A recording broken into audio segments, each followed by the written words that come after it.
Modern walls and pillars. Lesson 2. Aerated concrete blocks.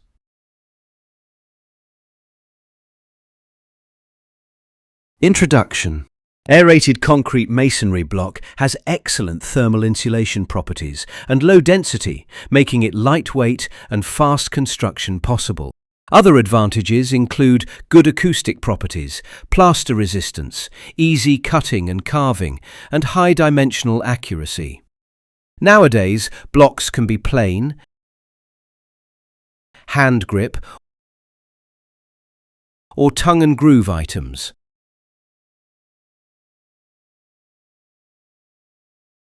The blocks are laid in a stretcher course only, with typical lengths of 50 or 60 centimetres and widths of 30, 37.5 and 50 centimetres, which determine the wall thickness.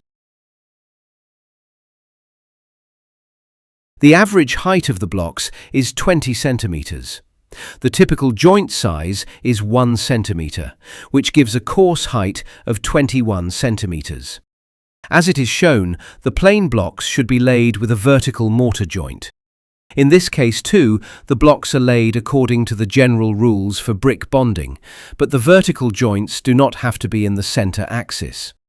However, the connection between the blocks must be at least 12.5 centimetres.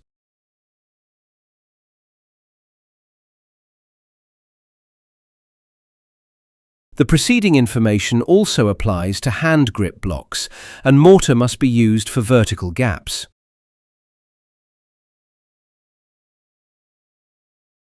However, the vertical joints of the tongue and groove blocks are already dry built.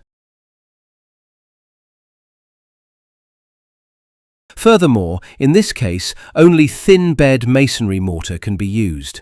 This results in joints only 2 mm thick, which is both material saving and significantly reduces the amount of thermal bridging. Particular attention must be paid to precisely adjusting the level of the first course, similar to thin mortar solutions for clay blocks. Wall junctions.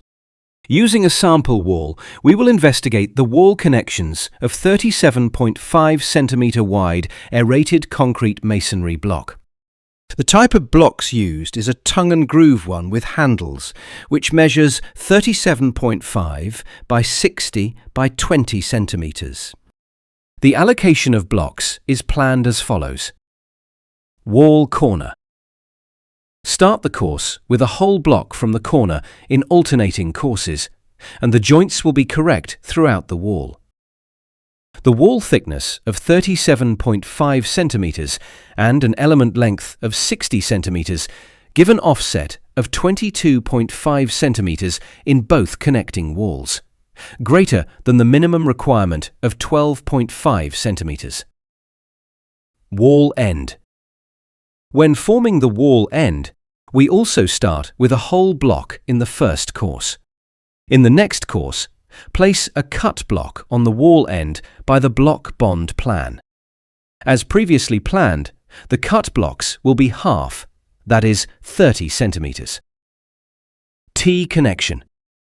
In our example, we assume that our main wall section already contains 2 wall corners, bonded as described earlier, with whole element distances from the corners to the sides of the perpendicularly adjoining wall. Based on this, the bonding overlaps are 22.5 centimetres in both directions, in a symmetrical setting. We bond the adjoining wall to the main wall already in the first course, placing a whole block. Because of the wall width of 37.5 centimetres, the piece of 60 centimetres length will overhang the main wall with 22.5 centimetres. This will be the overlap size in this wall section too.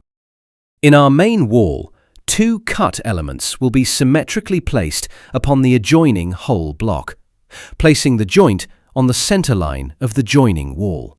The length of the cut elements is 56.5 centimetres, leaving a vertical joint of 1 centimetre that we fill with mortar.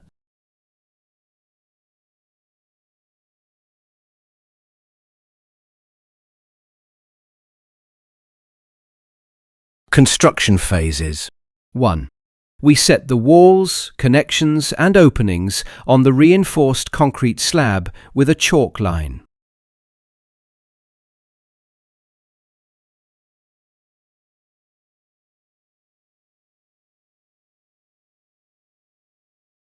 2.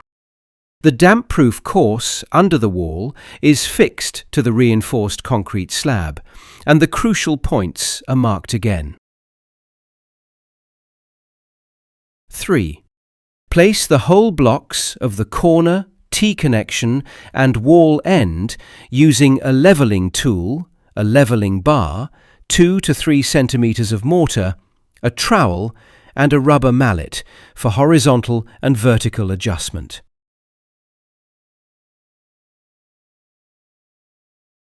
4. A masonry cord is stretched out between the already placed blocks, and the filler, stretcher masonry, is done here. The blocks will be laid along the original plan without vertical mortar joints. 5. Check the levelness and sand the surface if there is more than 1 millimeter of unevenness. 6. Starting from the next course, thin mortar is used, which is applied to the surface with a mortar roller. This time too, the key blocks are placed first, the whole blocks of the corner and the half bats of the wall end. 7. Again, we use masonry cords for laying the filler, stretcher blocks. The bats of the T-connection are placed, and the vertical joint is filled with mortar.